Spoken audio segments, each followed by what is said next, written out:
Second topic is vaccinations. The vaccinations are the next most important part of the overall pet healthcare.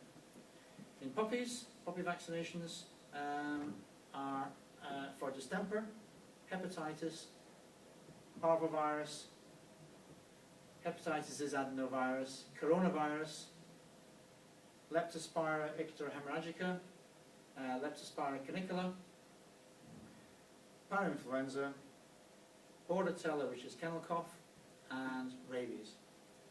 The vaccination course for the normal course is the top ones, except for kennel cough. We do kennel cough when we know the dog is going to be going into kennels. It isn't a killer in most cases. In fact, in very, very few cases will it be a killer. It's mostly an economic problem in the fact of dog comes out of kennels with a kennel cough and it's going to cost about £100 to treat kennel cough.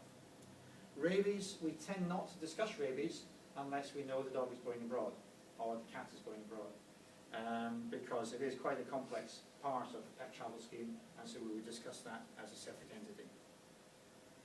The puppy vaccinations are done at 8 weeks, so the first one is 8 weeks.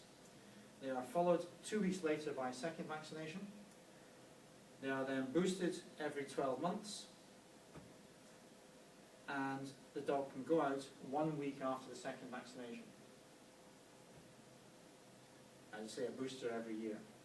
With kennel cough, again, that would be boosted along with the normal booster vaccination every year. In kittens, we have flu and enteritis. These are the two traditional vaccines that were done for many, many years.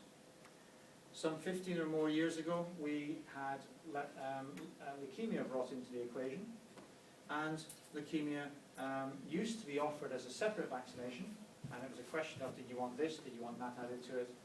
Nowadays, most veterinary practices will see the benefits of vaccinating against everything that we can vaccinate against, and so therefore they offer the whole package without giving you a choice, to be honest.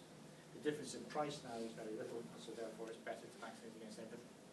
And finally, chlamydia is another add-in that has been put into the Fort Dodge vaccines that we use.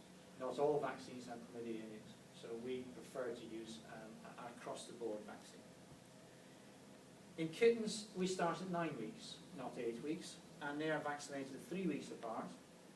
And they go out a week after the second vaccination, and they have a booster every year. There is a bordetella vaccination for kittens. This tends to be done by breeders. It's not something we tend to do in the consulting room for kittens that are not in the breeding program.